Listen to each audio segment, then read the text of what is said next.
YouTube, how's it going? What is going on, guys? It's your boy Ghostface here, back again with the video. Today, ladies and gents, we're playing some more Call of Duty World War 2. Got another gameplay commentary for you guys. Here today, we are on the map St. Marie, and you guys already know what's up, man. It's a top 5, man. This is my first top 5 of the channel.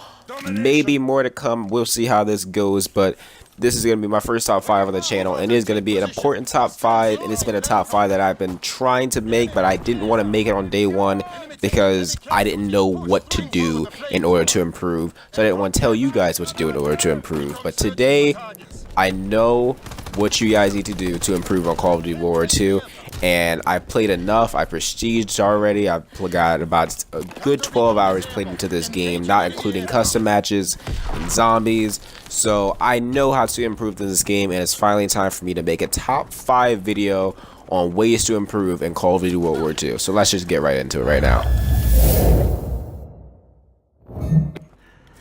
Just want to put it out there, this is not going to be in any sort of order. This is just 5 straight tips straight up. But for our number 5 spot, it's actually going to be to play the best maps possible. What I mean by that is, do not play the idiotic maps. What do I mean by that? Do not play Gustav Cannon and fucking USS Texas, and sometimes don't even play Flag Tower if they're camping too hard. Honestly, I would say the smaller the map, the better. When it comes down to it, Call of Duty World War 2 is made to be a fast-paced game, but some of these maps just really aren't that good. And I'm telling you guys are way better off just wasting 2 minutes just finding another match and finding another map than just going through 10 minutes, maybe 15 minutes of a map, and just wasting your time, going negative, have a lower KD than you usually would if you were on a good map that you enjoyed. Personally, in my opinion, some of these maps just aren't good, and I don't know if it's just me, but some of these maps just really aren't my taste. They're really just not. And it's my opinion, but at the same time, I know a lot of people agree with me, so my best advice is to just pick the maps that you want to play. Don't just play a map because you're too lazy to back out of the lobby. Like, just back out. If you really think that if you know you're not going to do well, please just back out of the lobby and save yourself the trouble of going through a painful game.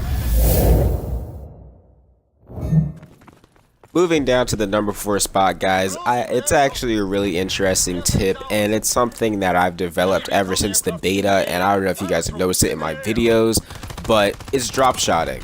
Drop shotting in this game is way more efficient than jump shotting, and I know a lot of you guys probably don't understand if you're more of a casual player, but basically what drop shotting is you basically hold down B or wherever your prone button is, and before you start shooting you go prone and then you start shooting immediately. And the reason you do this is so you can avoid bullets faster, your enemies won't expect it, and it's way more efficient. And usually in some Call of Duties, it's jump shotting, where you jump up in the air so that way you can dodge the bullets and then you can shoot your enemy. But in Call of Duty World War 2, the most efficient way to dodge bullets and stay efficient and stay alive is drop shotting. You'll see it in this gameplay commentary a little bit. You also see it in multiple other videos. If you really pay close attention to the gameplay itself, you'll see I do it a lot, my teammates do it a lot. It's really, really common to see because it's just so effective and it actually works in this game a lot. So definitely drop shot. If you guys have trouble drop shotting, you might want to change your button layout, or you might want to get a stealth controller to make it easier to go prone.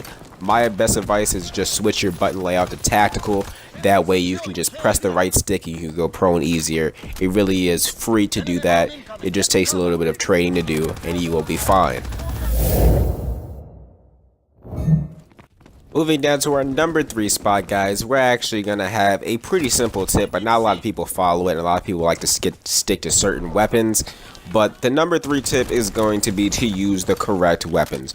Call of Duty World War 2 has a variety of weapons, and a lot of people were in the beginning thought there weren't going to be any weapons, but there's actually a lot of weapons to choose from, especially in the SMG and assault rifle categories. And I see a lot of people running around with a lot of different weapons, trying to test a lot of things out. But honestly, the best list that I have for the best set of guns that everybody can use, and this isn't just competitively, this is like in general, the guns that I believe are the easiest to use are the PPSH, the Thompson, the WW2, the BAR, the STG, the machine pistol, And that's about it, really. That's pretty much it. That is the set that you need to know. The PPS Sage, the Bar, the SCG, the WAF.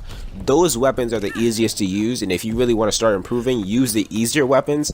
And then once you get your skill up to the point where it's way too easy to use the easy weapons and you want to challenge yourself, then you can use other weapons that take a little bit of skill to use. But there's nothing wrong with starting off with the easier weapons. If you want to improve, don't go out there and go against, Michael Jordan. If you want to improve in basketball, don't go out and face Michael Jordan on the basketball court. Improve little by little, and eventually you will get to the point where you can just challenge yourself against anything and use any weapon, and you'll still do well with it. But you got to start off somewhere. Alright guys, so our number 2 spot is actually going to be pretty damn simple, but not a lot of people listen to this either, and I think it's very, very important if you want to plan on improving, because there are certain things in the game that you just have to pay attention to. 2 of those things being your perks and your score streaks. Those are 2 very, very, very, very, very important parts of Call of Duty, and if they aren't right, then there's no way that you can be right. And you need to make sure that your basic training and your score streaks are on point in Call of Duty World War II.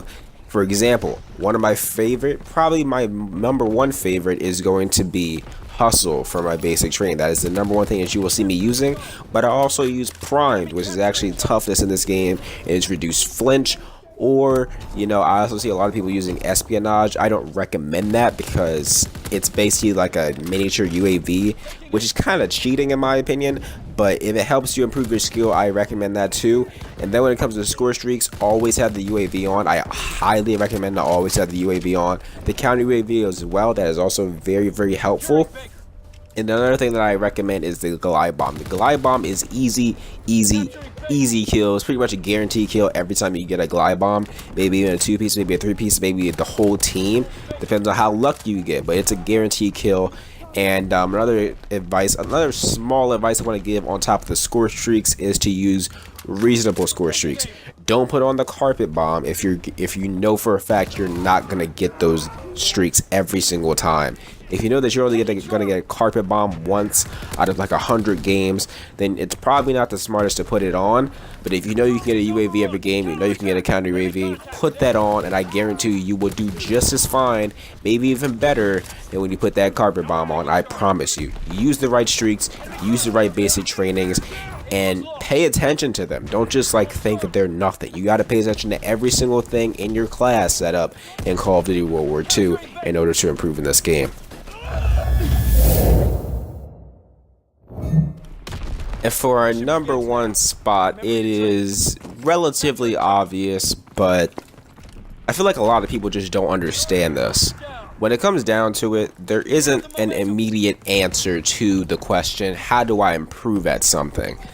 And I know it's cheesy to say that, but there really is no short answer to it. I'm going to be straight up with you. There is no short answer to it. Any YouTube video you see where they say that they have the answer to improve to something immediately, they're lying to you right off the bat. There is no way to improve if you did not put the time in. So for our number 1 spot in this video is going to be to put the time into the game.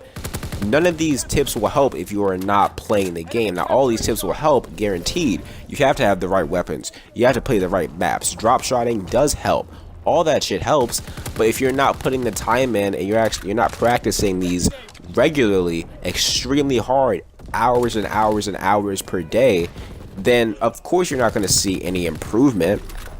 I can give you all the advice that I can, but if you're not willing to put the time in, then there's no point in me making this video. If you want to improve, you will definitely put the time in. And that's not just with Call of Duty, it's with any skill in life. So my number 1 advice for this video, and this is probably the best advice anybody can give anybody about improving in video games, in sports, and any life skill, is to put the time in.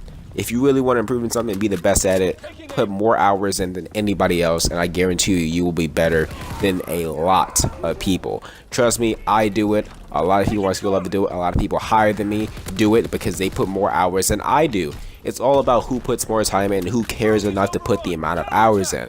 People who are at the top of the leaderboards in Call of Duty put countless hours in. You ever wonder how people just automatically get to 50 million score like Korean Savage did in Infinite Warfare? It's because he put countless months. He put 2 months into Call of Duty Infinite Warfare, and that's how he got 50 million scored. 2 man-months of video gaming. And that's just not overnight skill. That's just straight up grinding the game out until you really find that skill level. And that's just not an easy thing to find in everybody. If you really want to grind though, you would definitely improve if you just put the time in, and you would definitely improve if you just really work towards that goal. But hopefully you guys enjoyed the video. If you please be sure to smash that like button, subscribe as always, check out all my other recent videos. And we're out of the way, guys. It's been Perk Scorestreaks here, YouTube. I will see you fucking later.